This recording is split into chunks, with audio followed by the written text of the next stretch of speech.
All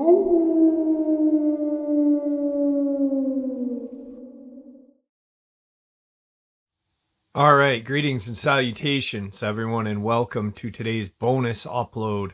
Before we jump into this very awesome bonus upload, and I'm saying awesome not because I am tooting my own horn, it is because of the person in this interview. Before we jump into it, a couple links. As many of you know, I rely on Patreon, PayPal, channel membership, and the merch to help the channel to continue to grow and go. Links to Patreon, PayPal, and channel membership is in the description below. Merch displayed directly under the video. Also, Dogman Frightening Encounters, Volume 1 through 3, the audiobook versions. They were written and researched by Tom Lyons, narrated and produced by me, Jeff Nadolny.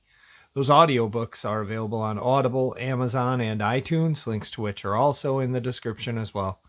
And finally, last but definitely not least, if you'd really like to help support the channel to continue to grow and go, simply subscribe. It does not cost you a cent. Click the like button, takes half a second. If you don't want to miss out on any of the informative uploads that I put out daily, click that bell icon, and folks, please leave a comment. Why? Well, because all of these things really do help the channel to continue to grow and go. And folks, they definitely do matter. Now, everyone, I have taken far too much of your time. Let's jump into today's bonus upload, shall we?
All right, everyone.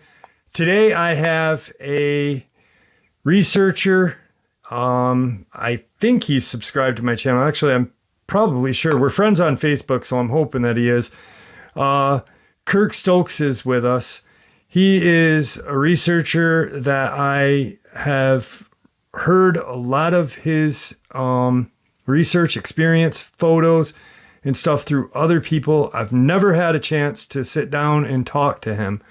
Tonight we talked for about an hour before doing this interview. We got to meet each other and know each other for a little bit. And right now it's my honor to give you guys Kirk Stokes. Kirk, how are you? I'm doing good, Jeff. I appreciate you having me on, and because it's been a while since I've done any interviews. Yeah, it's been a while. It definitely has. I know that we've been friends on Facebook through Paul Chafin for a couple of years now. Definitely. And I've reached out to you a few times, and you've had other issues going on, and I've said it a lot on the channel. A lot of it was you just kind of pulled yourself away from the cryptid community because of past issues. We're not here to talk about that tonight. We're here actually to talk about your research and things that you've experienced because, I think a lot of people would love to hear it. You've got a lot of insight and you've spent a lot of time out in the woods researching these creatures. So when did you get started in the cryptid field? What brought you into it? That's I guess you could say what sparked my interest in it when I went public or started researching. Off the bat, I wasn't born in the country. I was born in the inner city in Louisville, Kentucky, and that's where I grew up. So when I basically got to high school, I got into wanting to hunt and fish, and I never had the option of doing that. My family never really hunted or fished, and I never, like I said, being in the inner city, I didn't have the chance to do that growing up. So when I went to high school, the friends I became, friends, buddies that I met, they more so lived in the country. So that's where I picked some hunting and fishing up, going out with them. And from then on, I was hooked on fishing. Okay. So after high school, my first experience ever, I think it's the one I told on different shows. When I first came out, when I started talking about it, the incident happened in 1991. It was August. And I was either a year or two out of high school, and I still was hanging around with two of my best friends, and there was another guy that, was like a buddy, and we all go on a camping outing. Okay. When we were all off work. And it was in August, and it was hot. That's what I remember. I guess I was about 19 or 20. And we had planned a 3-day, it was either a 3 or 2-day outing to Spencer County, Kentucky, where Taylorsville Lake is. And when we planned it, we got there, we were going to do all fishing. Like I fished for bass. One of the guys usually fished for catfish. And we usually find a place at the time. One of my buddies had an uncle or something who owned the land around there. And we go down to the lake. And I think it was 5 years ago, we went and we tried to find that spot, but it's all been redeveloped. Okay. Like commercially. I mean, there's not a lot of commercial, but I'm talking about it's either like vacation homes or something. Right. So all this property at the time, it was all wooded, and there was where we were camping.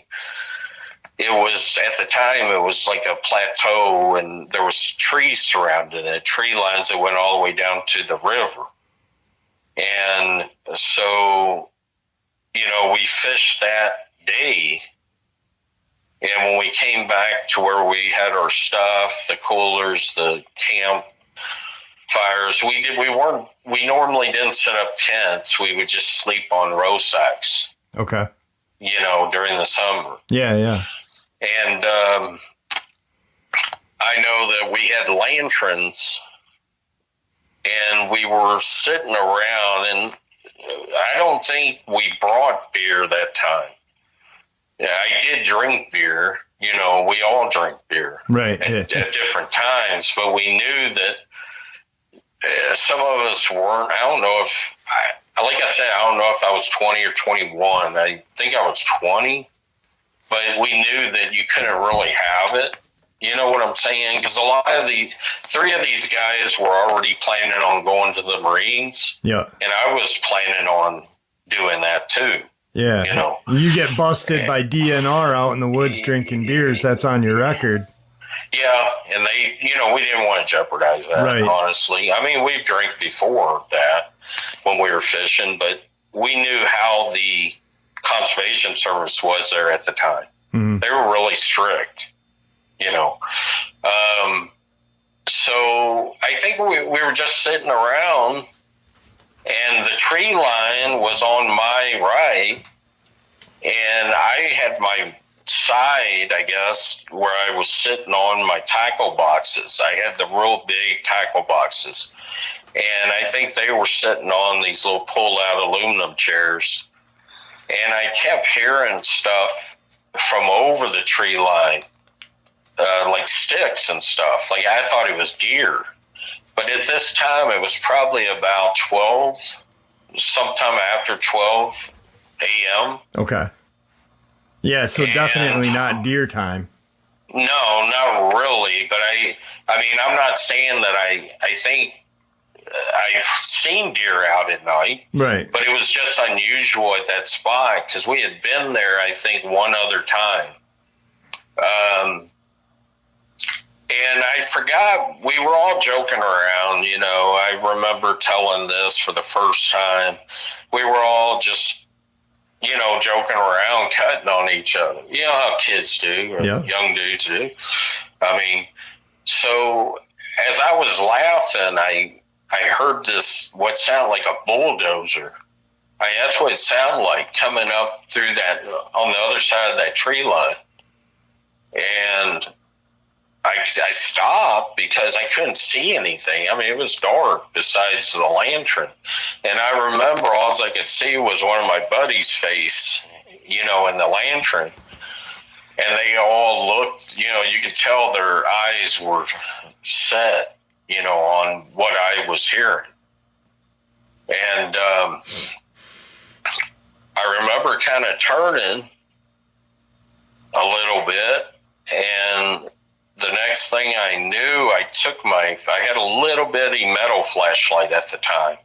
I don't know what brand it was. It was just a little, I don't know if it was a mag light. I can't remember.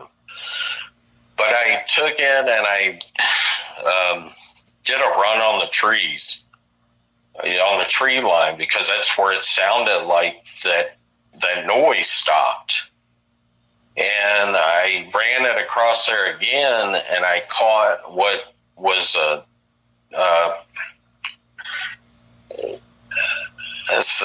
this creature that looked like a canine creature. The face,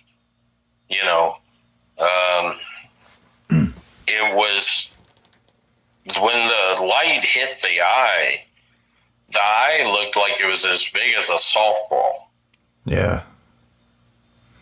And I can remember seeing one side of the face, because that's, I guess it was my right looking up at its left side of the face. But where the tree line was at, it was like 10 to 13 foot where the tree line would go up and down. Okay. And it was somewhere in there where this thing had its head right over this tree line.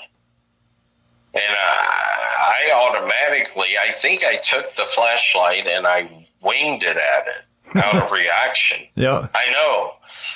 I've said that many times on different radio things, and they've cut that part out, and I don't know why. Yeah, yeah. But I mean, that's a natural reaction. I never could find the flashlight when we had gone back there. I don't even know where that flashlight ended up. Right.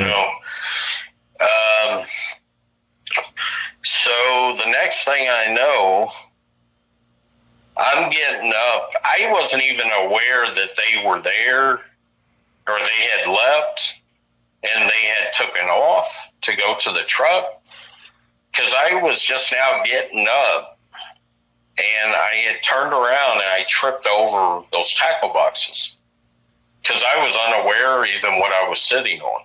So your friends just left you. Your friends just left you. Apparently they did. Wow. You know, at the time. Yeah. I didn't know this because my heart was racing so fast. Right. And like I said, next thing I knew, I instinctively got up and I was going to run, and I was kind of going backwards, and I tripped over those boxes.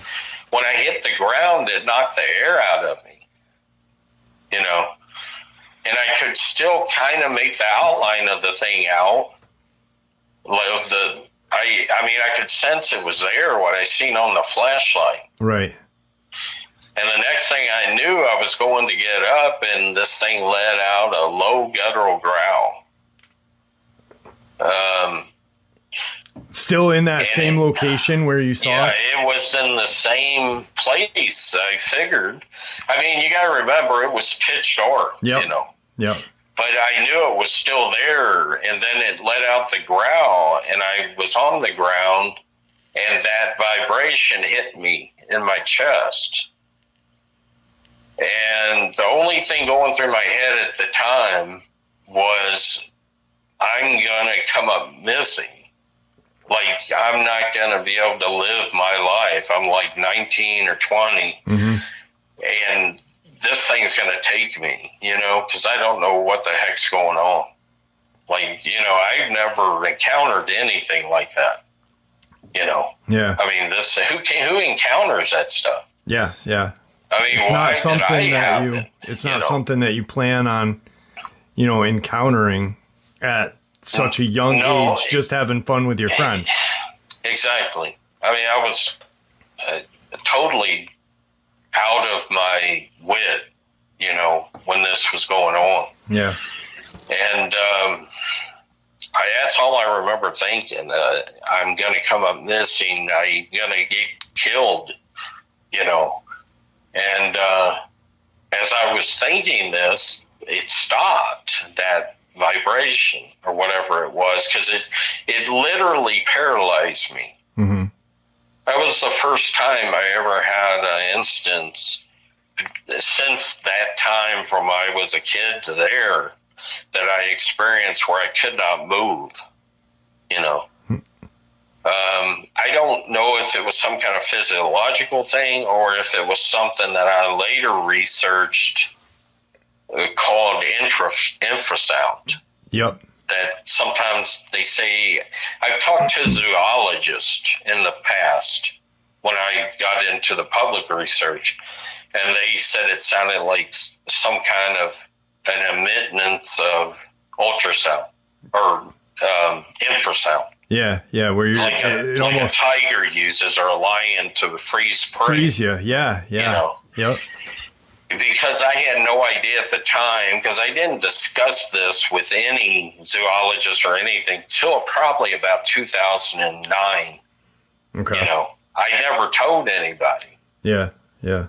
I actually blocked it out of my psyche, is what they thought, you know, what the professionals said on that. Yeah, no, I agree. Because when I had my experience, I mean, I went, for the first probably year after I had it, I really was dedicated to finding whatever I could about these things, which in 94, there's nothing, you know. It's when I had mine is in 94. You know, I was going to bookstores, you know, and no one to talk to. Yeah, that's all we had. Yeah. We didn't have the internet. Yeah, there was no one to talk to, except the people that were there with me. And then I think for, 5, 6, 7 years, somewhere around there, I just kind of blocked it out. And then I was watching something on TV one night, and I saw a show, and it instantly brought it right back. And that's when it happened, you know, that connection. And I was like, damn. So what were your friends doing when did you get up, or what happened after that? Yeah, after I was thinking this is it, like I'm going to know what it feels like to get torn apart, or I didn't know what was going on. I don't know if you can tell, but when I retell this, which I kind of try to avoid it because I sometimes go into a panic. Yeah. But when I got up, it finally let me go from that whatever that paralyzation was when I was laying on the ground. So immediately when I thought that, it let go, and I got up and I just jetted off to the truck. Mm-hmm. There was a barbed wire fence or a cow fence at about 100 yards, and then there was another probably 100 yards to get to the truck. And I don't remember going over that fence. I mean, when I look back on it, when we went back, I don't remember going over that fence. Yeah, that's crazy. But when I got back to the truck, they were all in the truck with the doors locked. Wow. And I'm thinking, I was at the time, I guess I was kind of pissed. Naturally. Got in the truck. Yeah, but I wasn't really focused on why they actually went to the truck. Right. I was kind of numb, like we didn't say anything. Okay. Now I had all my stuff, my cigarettes. I had a whole carton of my cigarettes. I had $1,200 worth of fishing gear that we left. Right. They had their stuff. I think we sat there for like 20 minutes, and one of my buddies always had a 12 gauge. I'm pretty sure it was a 12 gauge, not a 20, and he always had it in the truck. So after about 20 something minutes, I needed a cigarette because all my cigarettes were down there. At that time, people don't understand, when you worked for that stuff, I wasn't going to leave it. No, that's your money. I'm not. I don't care. I think some people in the past said, oh, yeah, you'd really go back. Yeah, if you knew me at that time,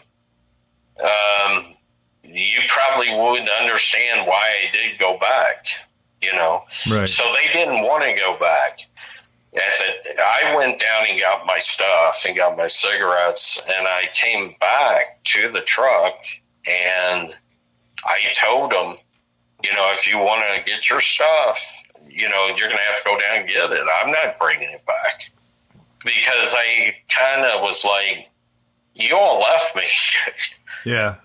Like you all left me there. Like we're supposed to be going into the Marines. Never leave a man behind. Never leave a man. That was always what we said at lunch, when we were in high school. Yep. That was the motto. I mean, we always knew that. When you went back down there, when you went back to get your cigarettes and your fishing gear, I'm assuming this thing was gone. Yeah, it was gone. Yeah. It was gone. I mean, I was getting my stuff as fast as I could. Yeah. And I think I browsed around for the metal flashlight with my lighter, with my cigarette lighter, and I just didn't even, because I paid good money. It wasn't easy coming for money even back in 90. No, I understand. Especially being young, I mean, that's your hard-earned money, and But like I said, I went back. I guess 2 of them went, and I guess somebody might have left a chair or whatever. I don't know that they didn't want. But we finally just got back in the truck. The dude drove. That was his truck. I sat in the middle. We really didn't say anything, and they dropped me back off in Louisville, where I was living. Okay. And I really didn't talk about it with them. I kept in contact with one of the guys for a little while. Yep. And I had seen him at Thanksgiving the next year. and I knew his parents and his sister, but we never talked about it. Like one time I brought it up around his sister, and he just gave me that look, or like, Be like, quiet. don't bring that stuff up, dude. Yeah. That's basically so I didn't, but I never talked about it. Right.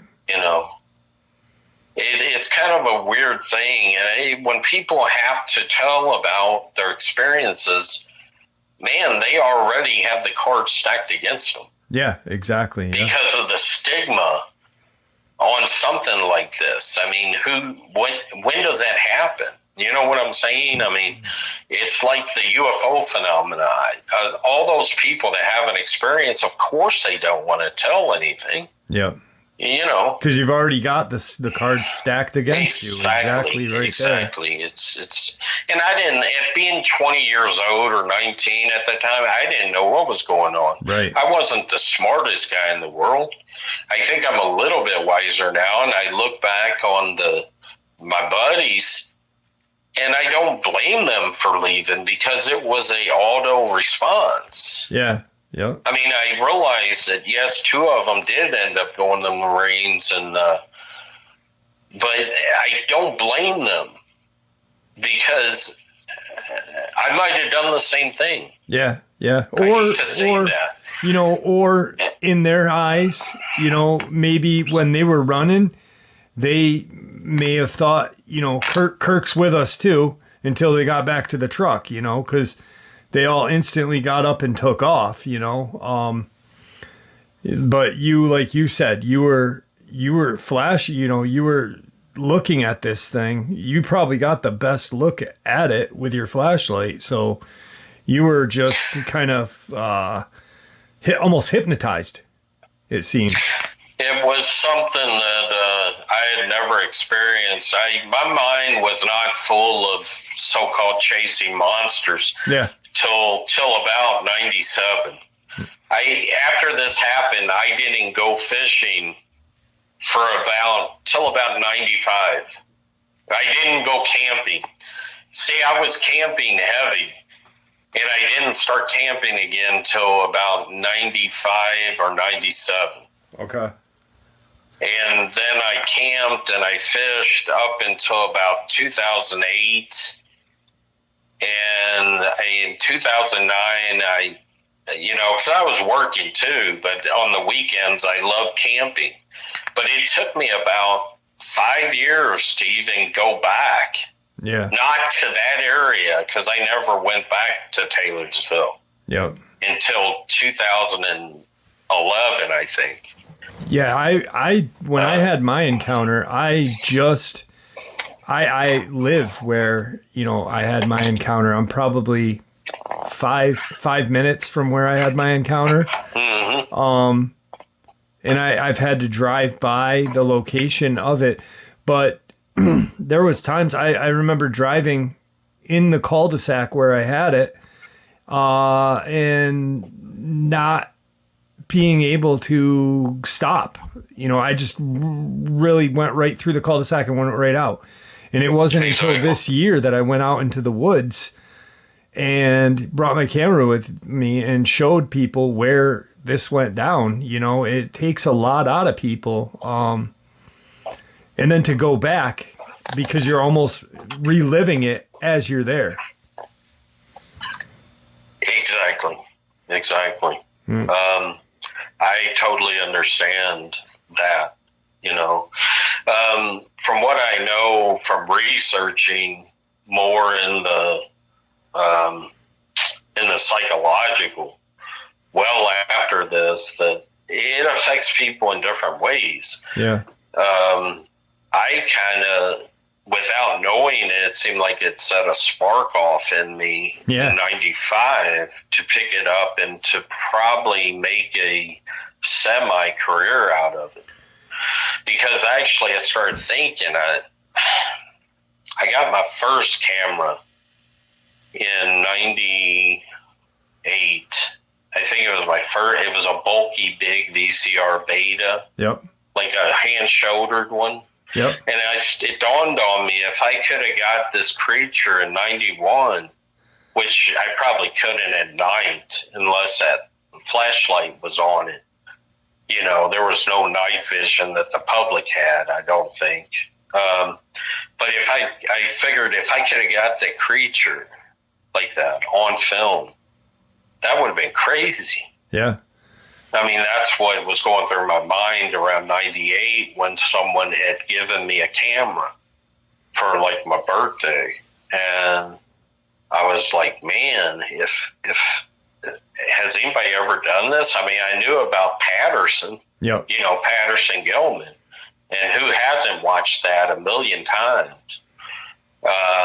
But this was not a Sasquatch. This was like a killing machine. Yeah, exactly. You know, that's the way I first deemed it in my mind.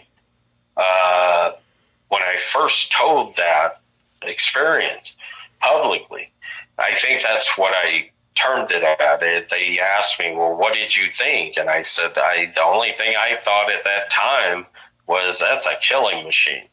Yeah. That's something straight out of Hollywood. Yeah, yeah. Because that's the only thing I could measure it to. Right. You know. When your light hit that creature's eye, was it, because we hear a lot of times different things. When I had my encounter, there was the only light that was out there was a dim orangish street light that was half glowing. Mm-hmm. We saw this eye shine. Was there an eye shine or was it a reflective? No, it was a reflective black. It almost looked like, I think on After Hours AM, when they had asked me that, when I recalled it in my mind, I said it looked like if you was to wear like you know how a helicopter pilot wears the black visor? Yep. Okay, and it's like got the things where, I guess on the inside of it, the updated ones, they're reading electrical stuff when they look in the lens. But when you're looking at them, it just looks like a black lens. And if you shine a light on it, it just glances off like it's a lens. Like a shine? Yeah, like a black shine. Yeah. And that's what that creature looked like, though the eye was as big as a softball. That people don't realize that the brow on this thing had to be 3.5 foot long. Wow, Jesus. And then the snout, from what I saw in that moments of the light hitting it, the snout, what I thought at the time was maybe 9 or 13 inches long. This might have been about 2 seconds. Right. But my mind gathered a lot of stuff afterwards, you know, of when I had time to re-look at it. Mm-hmm. It just, the teeth were not white. So the teeth were dark yellow. Like a stain. Yeah, like a dark yellow. Yeah. Like, it wasn't white, you know, like you see white teeth. It looked like just a dark yellow. Like a wild animal, an animal that lives in the wild.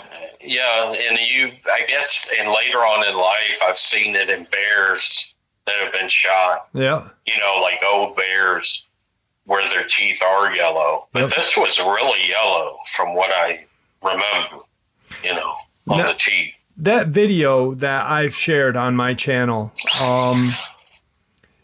did the creature resemble that creature? No, totally different. This creature, the thing you're talking about, the video that you've been showing, that video was taken in Daniel Boone. Okay. I've taken Paul there. I've taken 5 other people there. Okay. Since that was filmed. So this was 2 different creatures. Yeah, these were 2 totally different. That thing in 91 was it had to be 10 foot tall. Wow. Standing either on its hind legs, because I don't think it was on all 4. Right. If it was on all four, that would make it, I don't know, 20, that would make it 20 taller feet. than me. That thing would be a monster. Exactly. Yeah. Exactly. But this thing that I shot where you have the video and you've been showing it, that was taken in 2004 and it was taken in August. Okay. And I was up in that area with a family member at the time. And actually, we had spent the night right there in that area, in the vehicle. We did not camp. We were in a vehicle. Right. And it was taken at about 4:30. It just had rained and the sun came out and it was really hot. And what I was doing when I turned the camera on, because I noticed I was getting a lot of action behind me, it was like a jungle in there, in that part of the park. Yeah, it looks deep. It looked just from what... Yeah, it's thick in there. And in the winter, it's wide open. I've taken Paul up there, and I've taken several other. I took my best friend up there even in 2018. She's from Illinois, and we stayed up there all night. But in the winter, it's kind of bare. But in the summer and the spring, it's like a jungle. It looks like Vietnam. I was just going to say that because you can tell just from when you're panning in on that creature, it really does. And you can almost tell. I've watched the video probably, I don't know, 500-600 times, but you can tell that it had just rained, and it does. It looks muggy because just by the haze in the video. Yeah, it was hot, and it had just rained, and I had got out, and I had, in the original video, there's about 50 or 43 seconds before that. And on the video, I'm counting my paces. Okay. Like, it's weird. People, they'll probably say, "What are you doing?" I don't know. I had certain ways I would do things when I was filming. Okay. To mark my spot. Okay. Like, if I was somewhere and I sensed something, that I would know exactly where it is if I numbered it in my mind.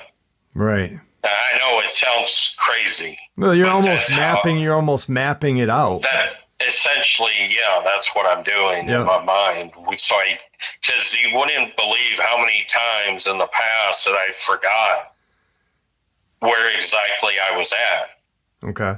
Because it's easy to do. Yeah. When you're in a national park. I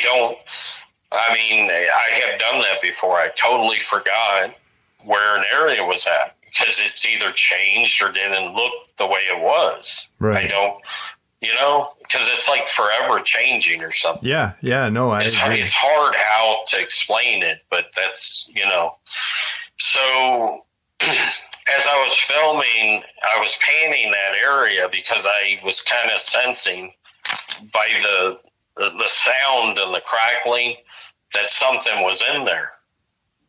So I was panning it. I was looking at the area, and I noticed there was something there that wasn't just there by the tree.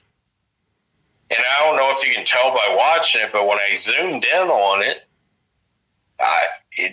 from where I was at, I wasn't that far. It was about 30 foot from where the creature was at. Okay.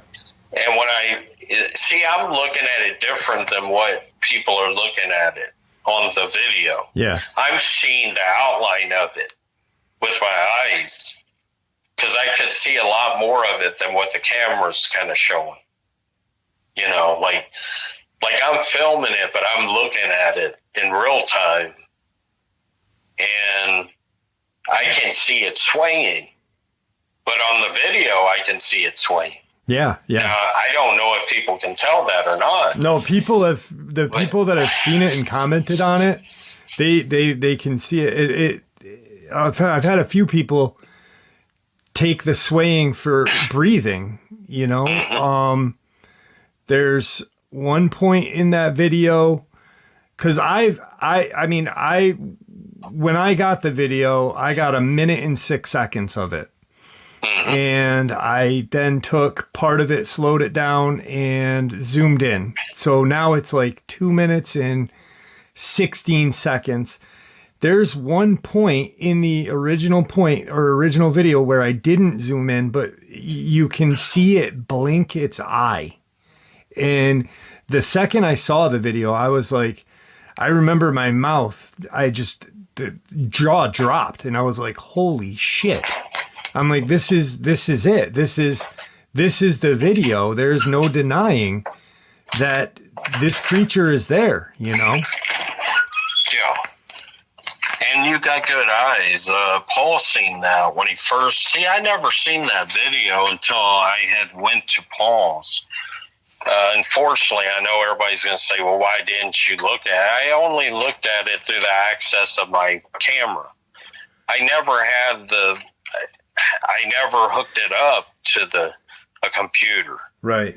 And we're referring to, really quick, we're referring to Paul Chafin. Paul's been on the channel before, given interview.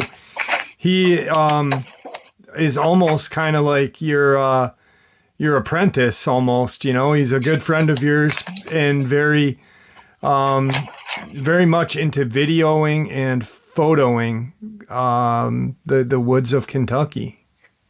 Yeah, I brought Paul on when he contacted me in 2015, shortly before I had moved to Alaska and went to Canada. And I think he went to Florida. And then when I came back, I think it was 2017, he had come back to Kentucky. Okay. And then he had contacted me again, and then I said, you know, you sound like you got a good head on your shoulders, you know, like you're pretty smart, you're a go-getter, and you want to go find these things. Yeah. You know, you're interested in it. You know, so I said, well, we'll hook up and we'll take it from there. Right. So I tried to, he seems to have come a long way in this. Yeah. You know. Yeah, he's a good guy. He's really taken the initiative to really find out, you know, on his own. And he's finding the evidence. Yep. Definitely is. And I tried to tell him what I could, you know, about how to approach certain things on it. And he's listened, you know. Yeah. I have tried with other people in the past and they didn't listen, you know. Mm-hmm. There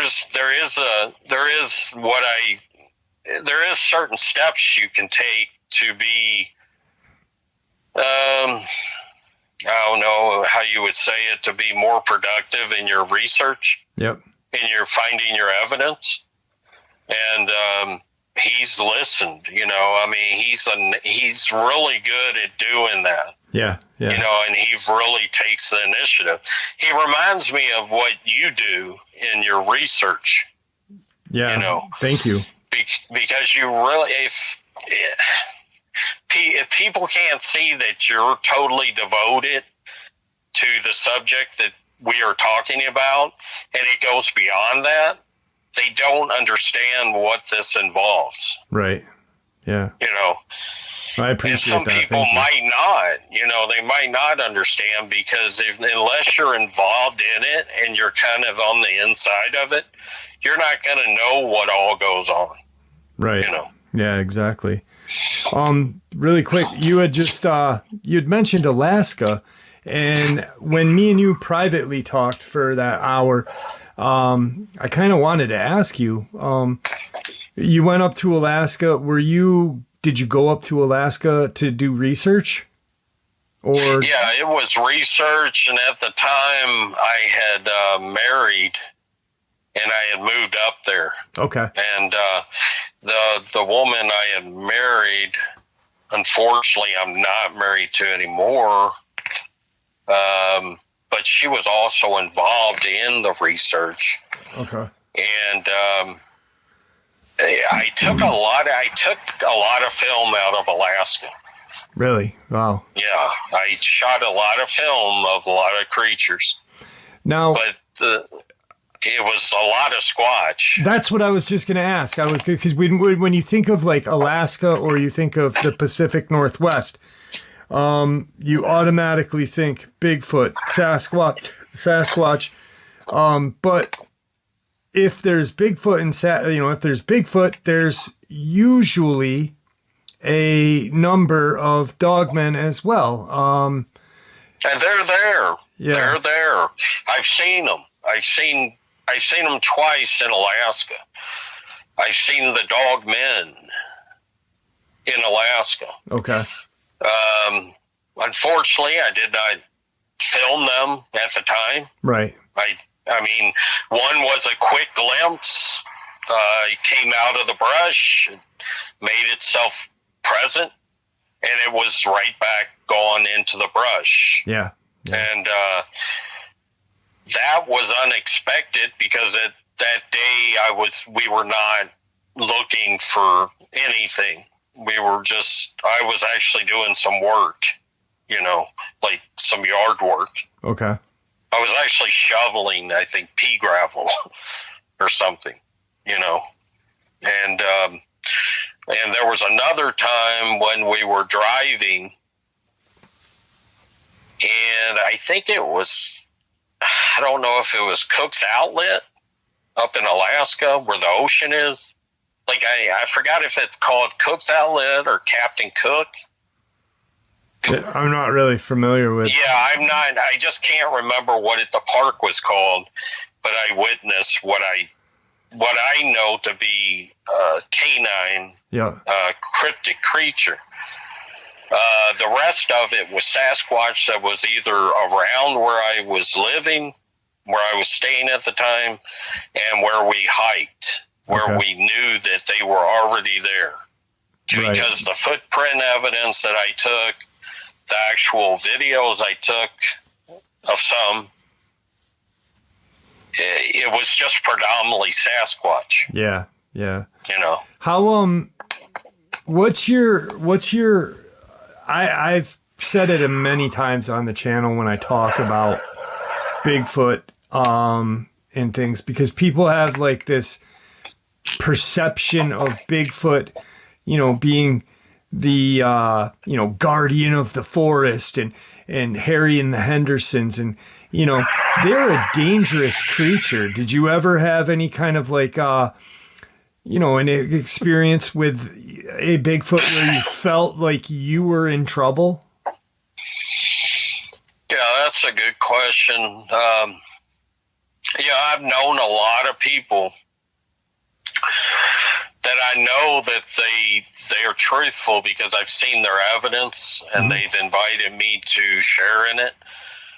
And some of these people are the people, like you just said, they believe that the Sasquatch are their big brother. Yeah. Some of them were Native American, and I respect that because that's might have been what they were experiencing. But I myself have had 2 encounters in Kentucky in the early 2000s where I was deep in the other side of Daniel Boone, closer to the Tennessee side, at the time with a girlfriend. And I was trying to get film, and we had a stump that was about 5 to 5.5 or 6 foot long that probably weighed about 300 pounds. I'm not for sure, but it was thrown, and it was thrown a long distance, and it landed maybe 20 foot from us. I mean, this stump came out from nowhere. Right. Now, there's nothing else that could have done that. Yeah. I mean, there's nothing that I know that I've experienced, and from doing research way before that, I knew that sometimes is something that happens. That's because I recognized the call, the scream that came before that. Mm-hmm. And what else is going to throw a stump like that? I could hardly pick the stump up on one side, you know. Yeah, they're exceptionally strong. I just, through things that I've read and put pieces together, and just, you know, obviously if it's that big, you're going to know that it's strong, but it's almost a super human, or not super, like superhero strength. It's an unimaginable strength these creatures have. Yeah, if you've been around it and you know from research, if you've been around it, you know exactly what does that. Mm-hmm. Now, I don't want to embellish anything, and I never do. And some people, when I say that the stump came out of nowhere from where I was standing, was an open field, and probably within 40 or 45 yards, it was wooded.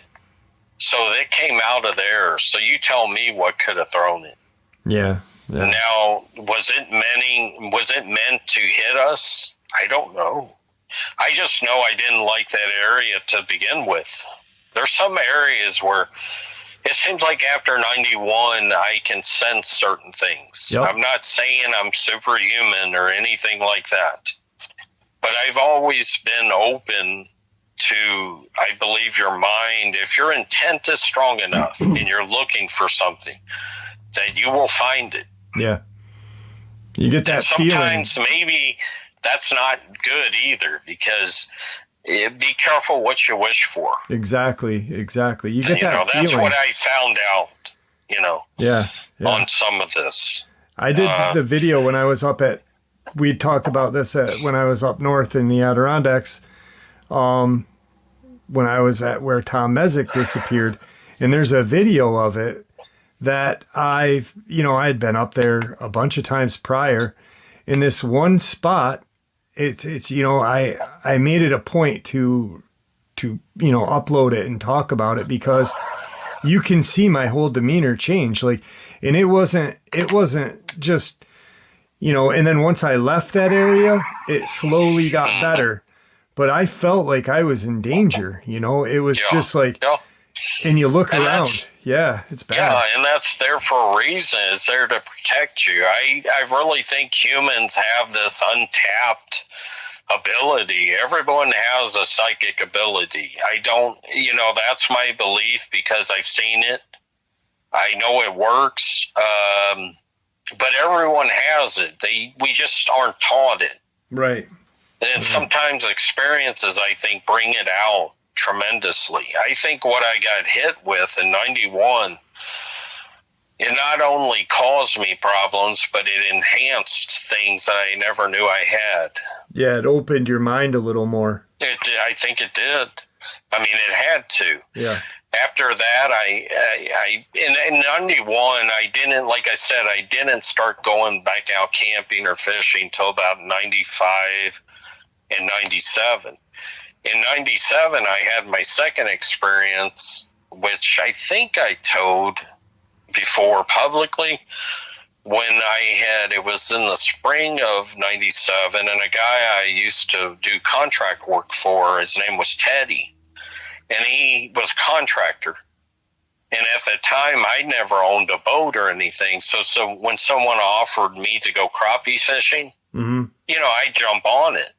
I mean, if they're going to drive to, the Western Kentucky, I lived in Louisville. So, of course, if I wasn't working, I would go.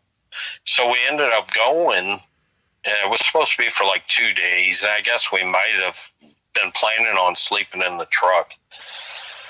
And we were fishing the shallows because he had some kind of a bass boat. And I'm not versed on a lot of boats, but, because I never fish in boats that much. Right.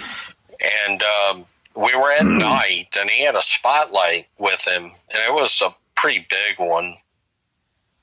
And he was shy. I took the light after he was done with it, and I was just kind of curious, because as I was kind of float fishing and bringing it back in using a popper, a small one, I think it was. I started hearing like breaking, like stuff stepping on the deadwood and driftwood up in the, going off of the lake where it went up a really deep incline. And I took the light and I was shining it. And out of nowhere, this thing that was a two-legged bipedal,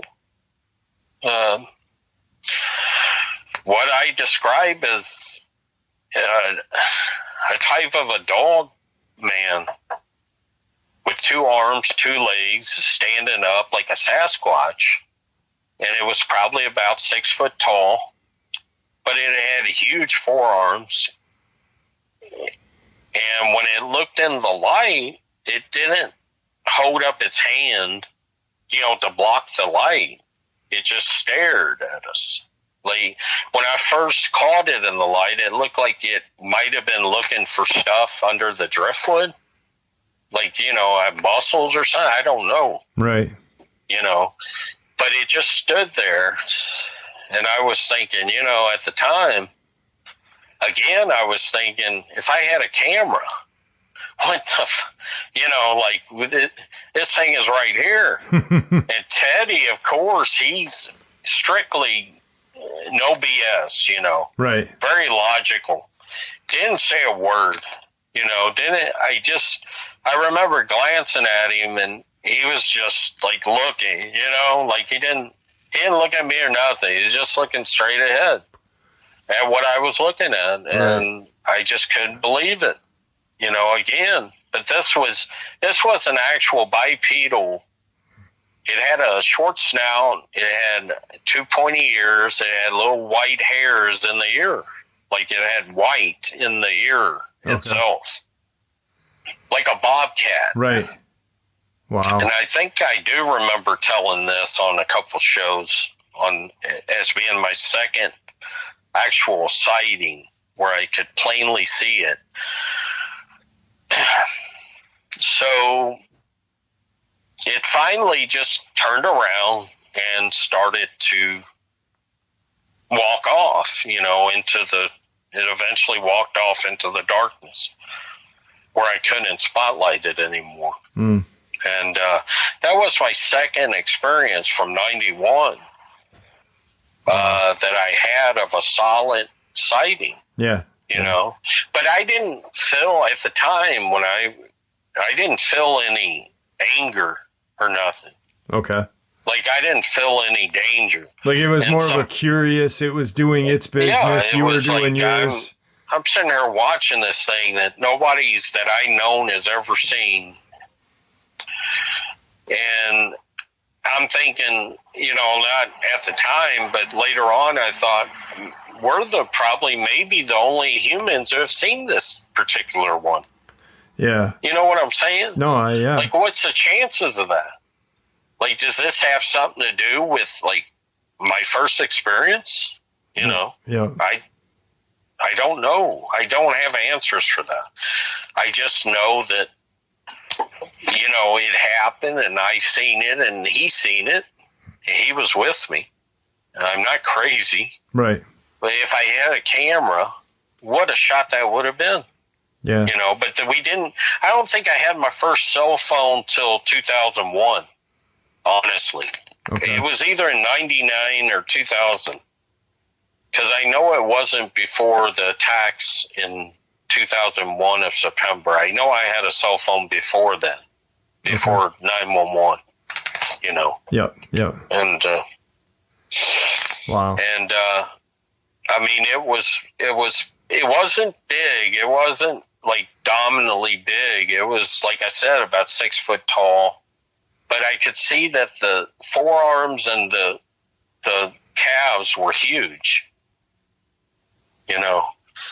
But it was like the light didn't bother it. It didn't do like a person would do where you hold your hand up to block the light out of the light. Yeah, it was not bothering it whatsoever. That's crazy.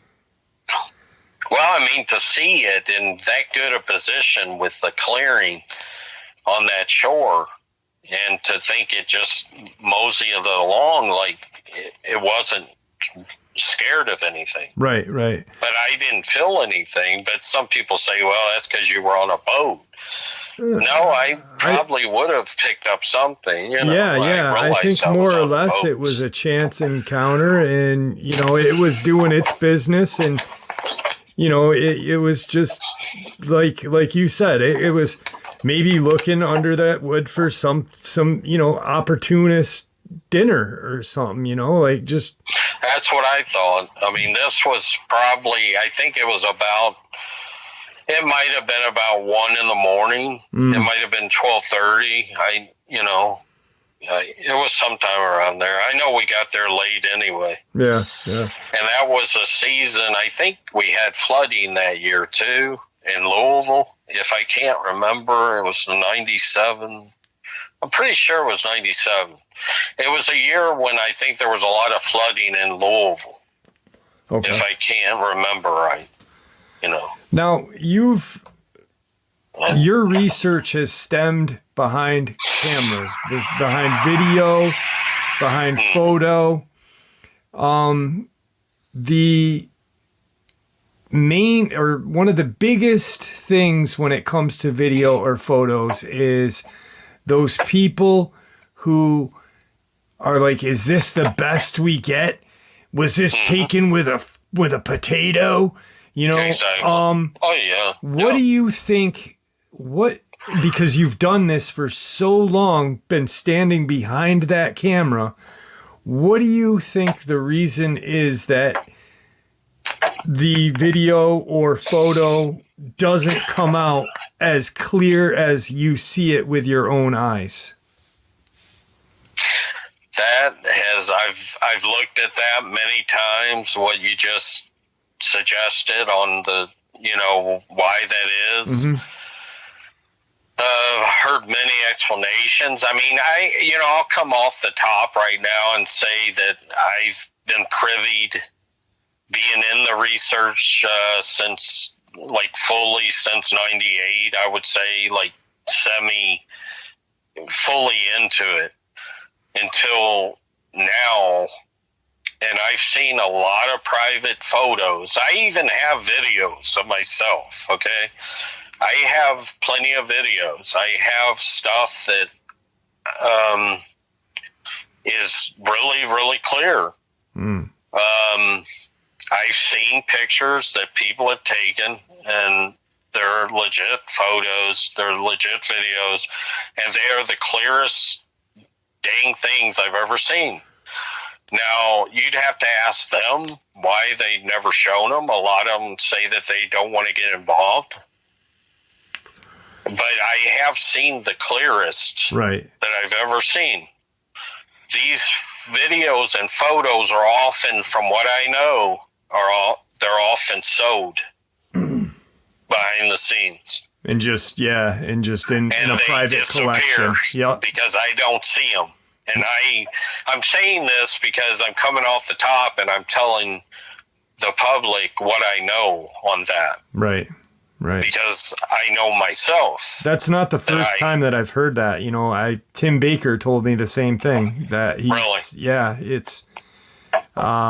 there's a photo that was taken while he was camping with a bunch of his fellow researchers, and he said, his own words, I'd like to know where that photo ended up.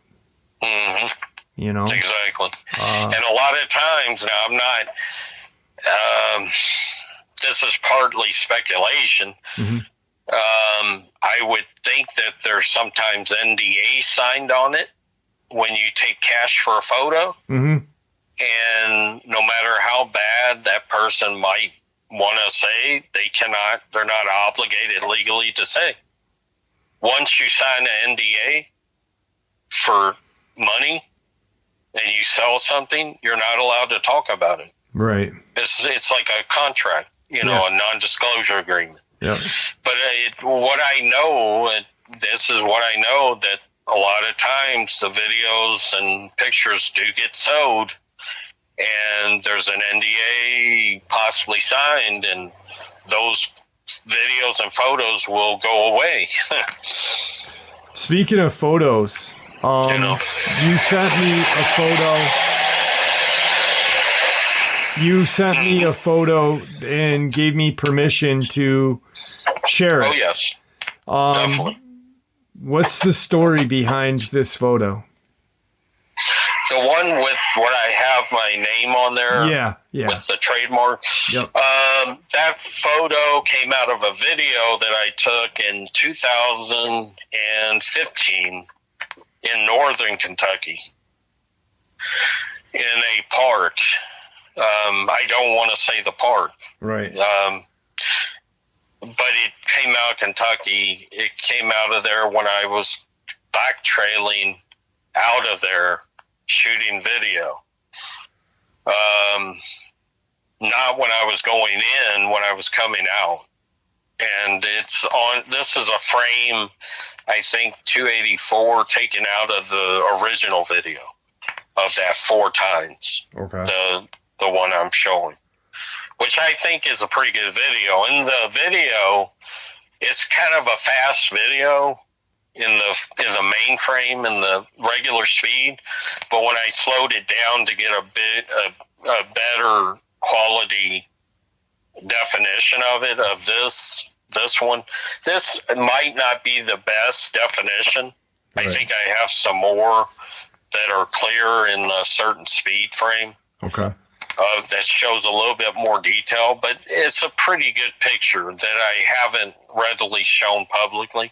Yeah. And thank you for allowing me to share it with people because, like you said, it's one of those photos that you haven't shared often.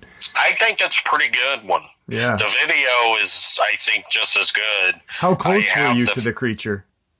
I was on the trail. I was actually on a marked trail, and I was doing a back out, where I back out, walking backwards, filming, because I picked up on the fact that they're always there watching. Yeah. When you're got your back turned, so I usually walk out backwards. Right, yeah. Because it was working for me. I was catching a lot of stuff like that at one time. Yeah, that's probably one of the best ways to do it. It's they're not they can't get the jump on you, and you're catching them as they're looking at you because they're so used to people walking back out of the area the right way, not walking backwards. Well, what I believe this was a type of squatch. I don't think it was a Dogman. No, I don't know. I mean, when people look at a picture and we say I think that's a Dogman, we don't have scientific chart of, we don't. Right. I'm not saying there might be an agency that has a chart that they've already documented a species. Right. We're not privy. I'm myself not privy to that. I'm only privy to the information that I've got and the photos that I get. But I can't scientifically come out and say that is a squatch. That is some creature that is undocumented. Yeah. What is on that picture? When I saw that, I was like, I was like, whoa, that really, the photo almost looks like a gorilla kind of. Yeah, it does. It almost, but it wasn't. But not like the silverback gorilla. It almost has like a mandrill face. It's got a very long face.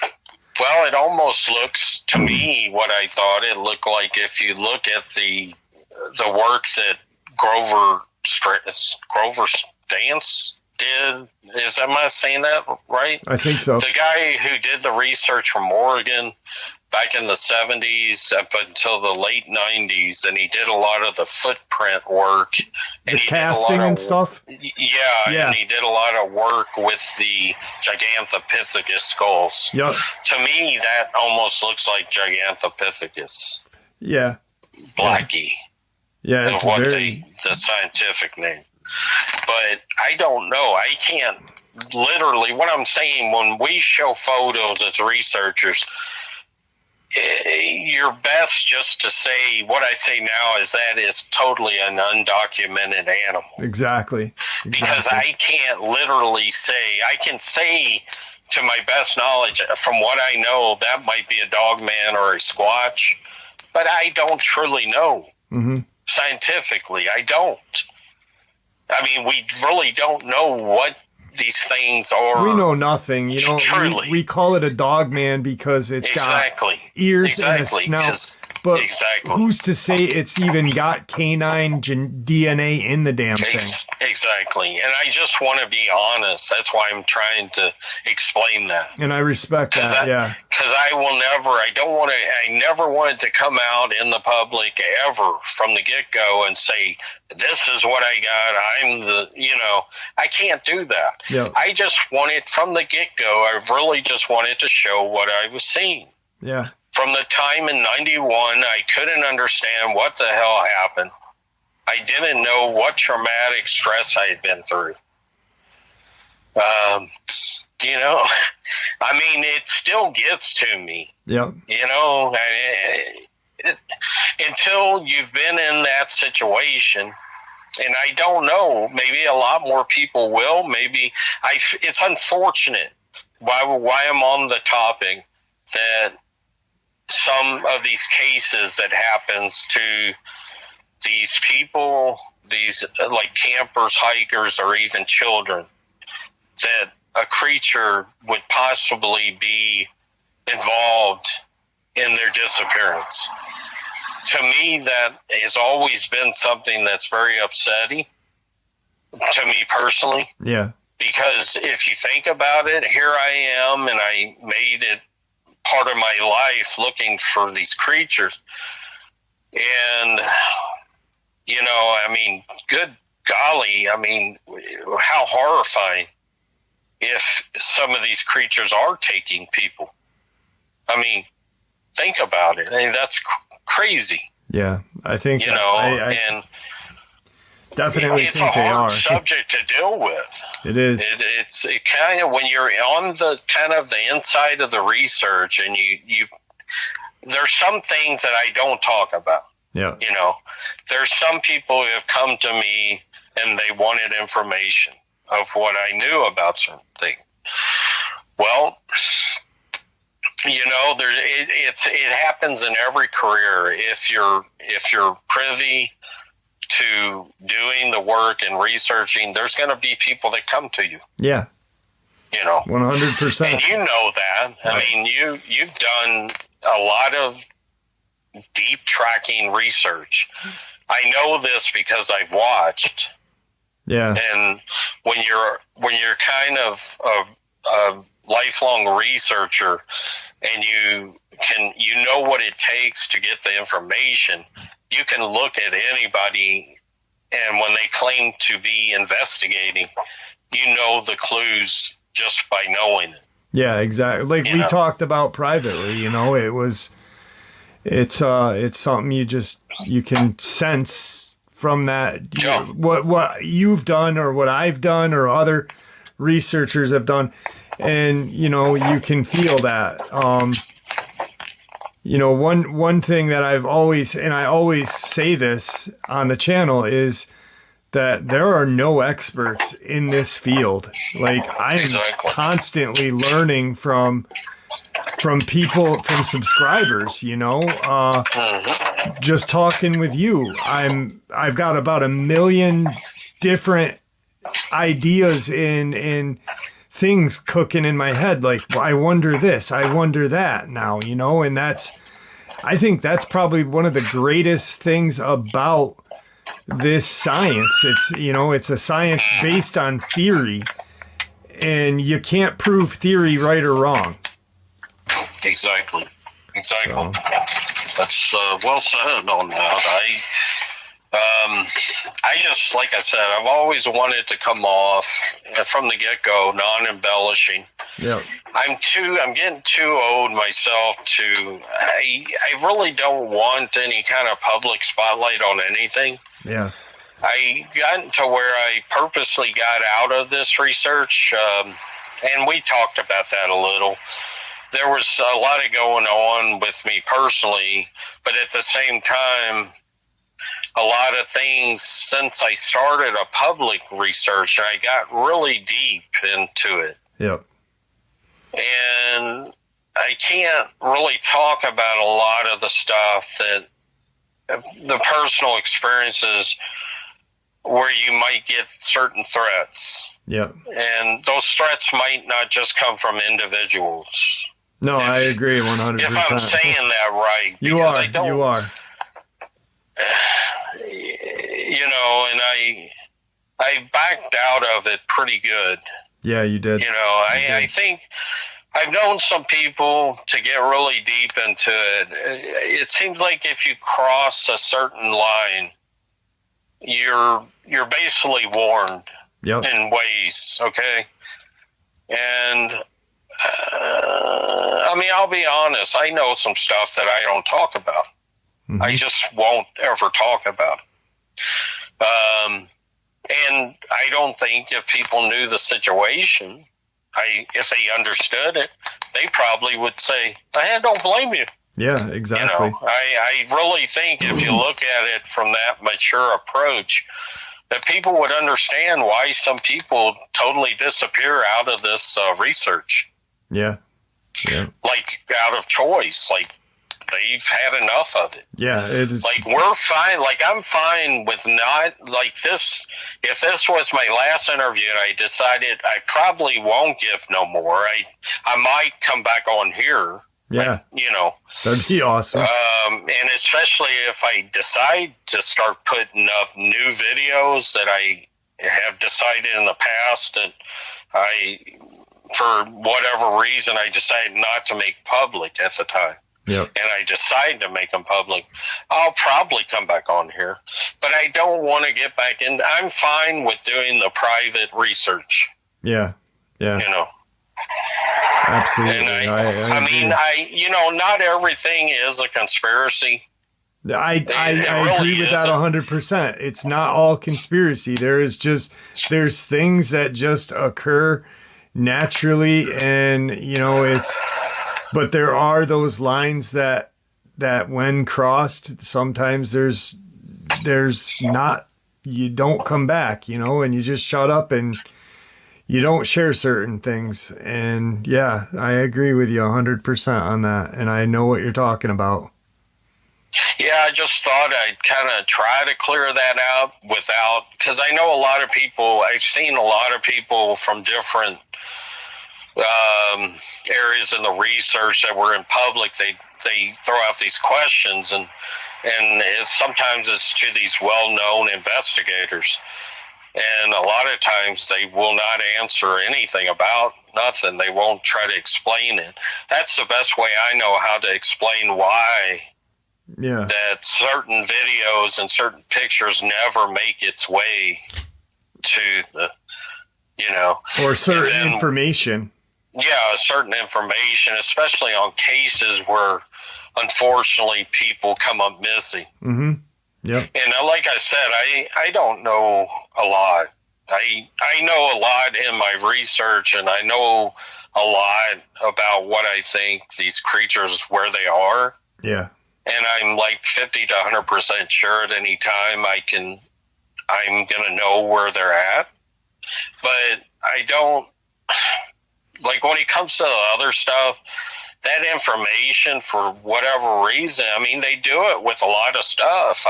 You know, sometimes whoever's controlling this, they just don't want the information out.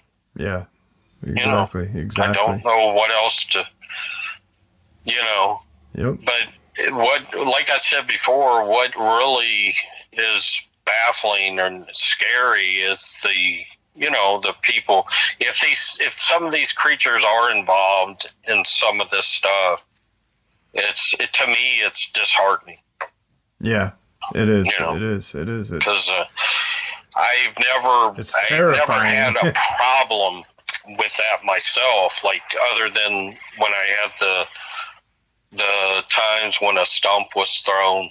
Yep. You know, I mean, I look at myself, and when I was a lot younger and I was going out, staying out for 4 to 5 days with no tent, and I only maybe had it, sometimes it was just me, but the older I got, I started taking other researchers because I started getting worried because these cases started coming out Getting really about bad, people disappearing.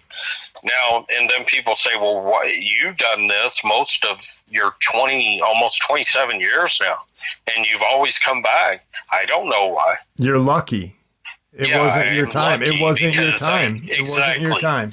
Because there was many times, many times. I can't even count how easily much of a target I would have been. Mm-hmm. I mean, really. I mean, to be honest, I would have been a target many times. Yeah. You know. Yep. Now, do I go unarmed now? No. I've heard people, and I've heard Robert Morgan, the Bigfoot researcher from a long time ago. I think he's still alive somewhere on the West Coast. He always used to say, if you take a gun, it's like an iron teddy bear. It's not going to help you. Yeah. But I see, I've known cases personally where they told me it has helped them in a situation. You know, so I'd rather have a gun. Exactly. I'd rather have it with me than not have it with me. Mm-hmm. You know, and I think there's a lot of, you know, we're coming up on time, so we're going to have to end the interview, but you know, there's that where people say, you know, when you go out in the woods, all you need is a prayer. You know, well, I'm not going to rely. Prayer is nice. Prayer is beautiful. Prayer is something special. But if I've got a 9 to 10 foot creature in front of me, I'm not going to want to rely on the Our Father itself. I'm going to want something a little extra. Exactly. I mean, it worked. I'm being honest. Yeah, that's the truth. I was always, the reason why I say that, like I said, the more I got into the research, the more I started learning about the stuff that you're probably specializing in, which is exposing these missing or cases or these people who unfortunately came across some bad instance that aren't here anymore. And in most of those cases, from what I know, and I haven't touched it as much as you have, believe me, I found out a lot of them aren't carrying guns. No, they're not. They're not. You know, and a lot of them aren't woodsmen. No, they're not. They're just, they're blindly going to a place that they shouldn't be going. You know, they don't have the knowledge, you know, just a little bit of knowledge going out there, you know, and not you know, it's these people that don't think about something other than, you know, a deer or a raccoon living in the woods. You know, there are things out there that will hurt you. It doesn't have to be a Bigfoot. It doesn't have to be a Dogman. You know, there's other things out there that are just nature, you know, like. Exactly. That's a good point, because I think the last interview I gave, it was in 2016. I think it was after Ours AM, national radio. And they brought up that question. I said, you know, I don't discourage anybody from going out and doing this. I'm not one of those people to say, oh, you can't do it. If you want to, you're an adult, go do it. Yeah. Because that's the only chance that you're really going to have proof is by seeing it with your own eyes. Yep. Because all the videos in the world, there's going to be a doubt there. Yeah, there's always going to be someone that's going to doubt it and troll it, and, you know, but like... And that's why, now I don't know if you remember, I know you said we're running out of time. Time's gone so quick here. Yeah. I kind of really got into this. I didn't think I would like talking again. This has been fun. We've got some time. It kind of rejuvenated me a little bit here. Yeah, I'm glad. I'm really glad that, I hope that I am too, because I dreaded it. Because to me, you really have a lot to offer the community, what you can share and what you're willing to share is a lot, and I think the community has grown to a point where, what you shared 10 years ago, people haven't heard that, and people really need to hear it. People need to, you're a seasoned researcher, that has a lot of time and information, that's beneficial to people and could save lives. Yeah, and that's the older we get, it's. And I wasn't calling you old when I said seasoned. I realize I am getting older. That I can't do what I used to do. Yeah, I can't climb these hills anymore. I can't do it. I'm trying to make a comeback on it. But what I always would tell people was, you're free to do it. Go do it. Yeah. But just be careful of your surroundings, because like you said, it might not be some cryptozoological creature right that gets you. It might be a tick or a spider. Yeah. I have scars all over my body from 20 years of spider bites and tick bites. Mm-hmm. And the last tick bite I got messed my life up. Yeah. It really did a loop on me for something that I can no longer. I don't want to play Sad Sal. I'm just saying. Right. I brought that on because I went out there and I wasn't aware of that. And when I contracted a disease from a tick bite, I could no longer eat any meat. Yeah. Or it would kill me. Yeah. And this is going on for about 8 years. It was so high of a dose that I don't think it'll ever leave my DNA. Yeah. Yeah. And they don't know much about, That's something that really you have to offer right there is, how many people, okay, we just talked about going out in the woods with a firearm or a prayer, and I always do. I always do say, I'll say, hey, when I go out, especially when I go where Tom Mezek disappeared, please watch out for me. Let me get home to my daughters. But there's something else, with me to make sure that I get home. But how many people think about that tick bite, Yeah, I never did. Never did until it hit me. Precautions that you need to take, certain precautions. Wear long pants. Have bug spray. Just think about all of the dangers that are out there besides the Dogman, besides the Sasquatch, besides whatever else is out there. There are other things that just exist, naturally that we are aware of. Exactly. And you never know. You never know who you're going to run into. Yeah. You might run into some person or people that live in the woods. Yeah, I can't say who it was. I was one time in 2014 with a camera crew in Daniel Boone, and we ran into some people. Feral people? And it was people probably doing illegal stuff. Yeah. And there was, it got pretty dang scary. Yeah, I can imagine. The state police had to be called. Yeah. And we weren't expecting that. I mean, it's, no one is, that's something we were just shooting film. Mm-hmm. And, but that was an eye-opener when I started carrying, because out there, anything can happen. I was out for about a year. Just recently, I took a fall in the woods filming, and I hurt my back bad, and I was in therapy for quite it was a while, Yeah. and you never know. I mean, I was walking in the dark, and I fell Yeah. down an embankment, and it's crazy.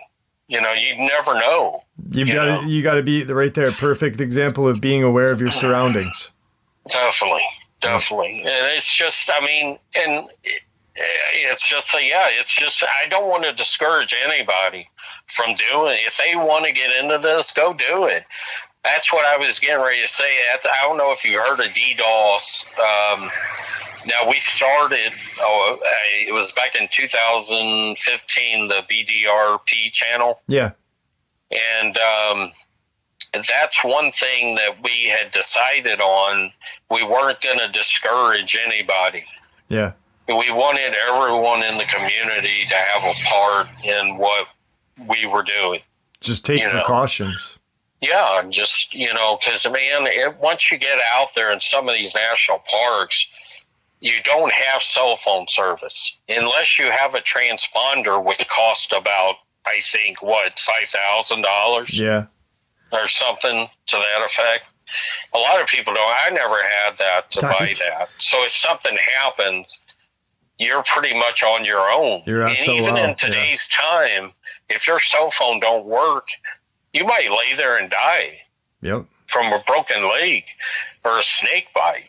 Yeah. I mean, it doesn't take much, Exactly. I had a spider bite from being out for about a week in 2003.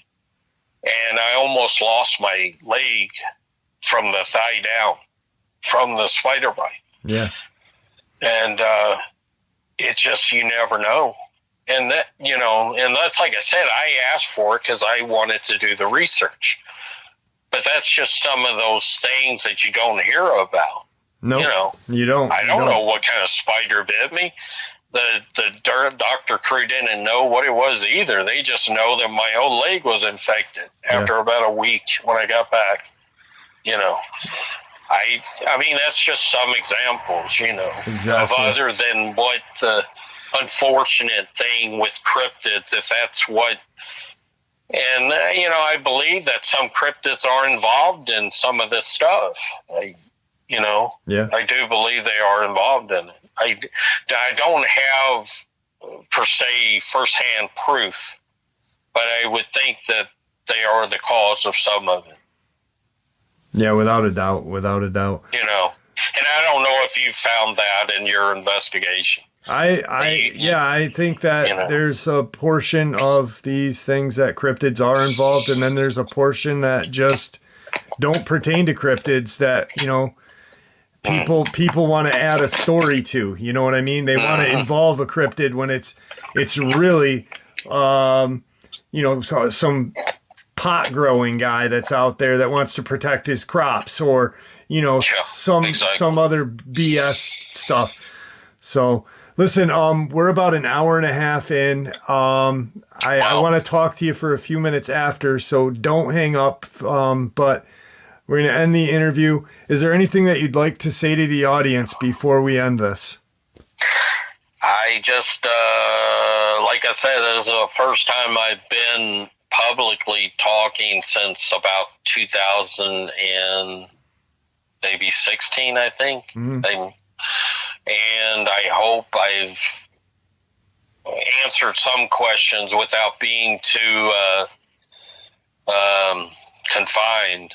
I hope that I've been understandable. Definitely. And I came across, honestly, because that's what I got to do. Yeah, exactly. Kurt, this has been awesome. Well, I appreciate it. And like I said to begin with, I appreciate that you understood my research, what I tried to do, what I'm trying to do.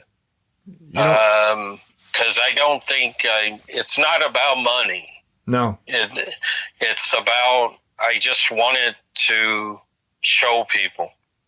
Exactly. And sometimes some people aren't satisfied with it, and sometimes it might be better than what you think, and other people or other groups might not like it. I don't know. I just know that I'm just coming to present. Yep. Present what you experienced and what you know, and I appreciate that. I really appreciate the fact that I had a lot of fun, and I'm glad that this interview was a positive experience, and that now it might have lit a little fire under you to get back out and, share some more. If not, that's still awesome. I'm glad that I was able to interview you, because it's been something that I've wanted to do for 3 years now. And I'm glad that I was able to come on. I honestly didn't want to. In 2000, not because of the show, or I don't like giving public interviews anymore. There's a lot of stuff that happened where, somebody asked me not too long ago, if you had this to do it all over again, would you do it? And I was like, no. Right. I wouldn't touch this subject. I hear you there. I mean, honestly, I wouldn't do this again. No, I agree. There's a part of me that loves it, but there's so much stuff that goes on behind the scenes with stuff that's happened that it can be traumatic. The research is amazing. The research is amazing. Doing the research is amazing, but the drama that goes along with it, or that shouldn't go along with it, is what really irks me. And there are days that I just want to be like, is it worth it? And then for some reason, I'll talk to somebody, or I'll just, think of something, and it, puts it into perspective that, it doesn't have to, that's why I tend to just do my own thing, and I think you're doing pretty good at it. From what I've seen, I do keep up with your channel. I don't a lot of times have time like I used to just go through gobs and gobs of information. Right. But I do watch it. I do keep up with what people say and all of that, but I no longer keep contacts very much in Facebook or answer a lot of questions. I used to take a lot of reports, and I still do get people that have questions. If it's basically on a scientific research professional, I gladly answer it. But if it's some drama or something, I don't got time for that. Yeah. Exactly. I don't got time, strictly like you are, investigative, professionally, and honestly. Yeah. That's the only thing that matters. That's the only thing that stands the test of time, because once people deal with you, if they know you're not being honest, and they know they can't trust you with what they told you, they won't come back to you. Right. Yep. It's just how it works. That's why I won't, if someone says, Jeff, I don't want to share a location. Exactly. Or, share my name or something, I'll say, then don't. Share what you want, and don't share what you don't want, Exactly. Because there's many reasons why people do that. Yeah. I found out the hard way. Yep. Why you have to, sometimes you can't disclose a lot of things. It's just the way it is, because you might not ever get that information again, and no one will talk to you. Yeah. It's just like a police investigator. It's an informant. They will never get information again. Yep. That's just how researching works. It's just how it works. I'm not saying everything's hidden. Like I said, there's a lot of things I don't know. There's a lot of things other people know a lot more than I do. Yeah. But I'm pretty confident in my tracking and my filming, where I know where a lot of these creatures are still are. Yeah. I'm not as versed in the missing, though I keep track of it. I'm not an investigator per se in that. Yeah, You know, like me, I can't. I couldn't go out in the woods with a camera and do what you do. You know, I'd be. You probably could. I mean, if you wanted to start taking that avenue, I'm sure you could. You wouldn't have a very problem with it. You know. Well, I appreciate that. I do. And, listen, we gotta end this because I don't want to I don't want to miss any. I only have X amount of time that I can record, but definitely. I want to thank you and let you know how much I appreciate this, and I know that the majority of my audience is appreciative as well. So thank you for and I think a lot of your audiences, they are quite respectful. Definitely. You know, it's you're going to get people with opinions. If people want to know, certain evidence is never going to be accepted. Right. And people are people. They're free to entitled to their opinion. It is America. Yeah. You know. Yep. And they have a constitutional right to give their opinion. Exactly. Just like I have a constitutional right to come out and present evidence, though it might not be taken as evidence. You know, It has to be criticized, you know. But on that note, yes, I do very much appreciate you giving me or asking me to come on and giving me time to talk. Well, thank you. And don't hang up. I want to talk to you for a few minutes afterward. But it was wonderful having you on, my friend. Likewise. Blessings.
And that, folks, was today's bonus upload. I do hope you all enjoyed it as much as I enjoyed sharing it with you. I'd like to thank you all for supporting the channel.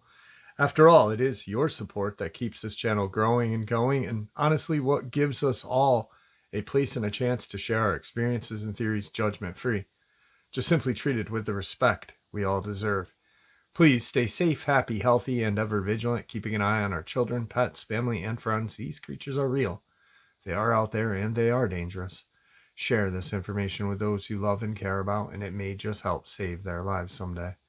Until next time, never stop asking questions, never stop searching for the truth, and God bless.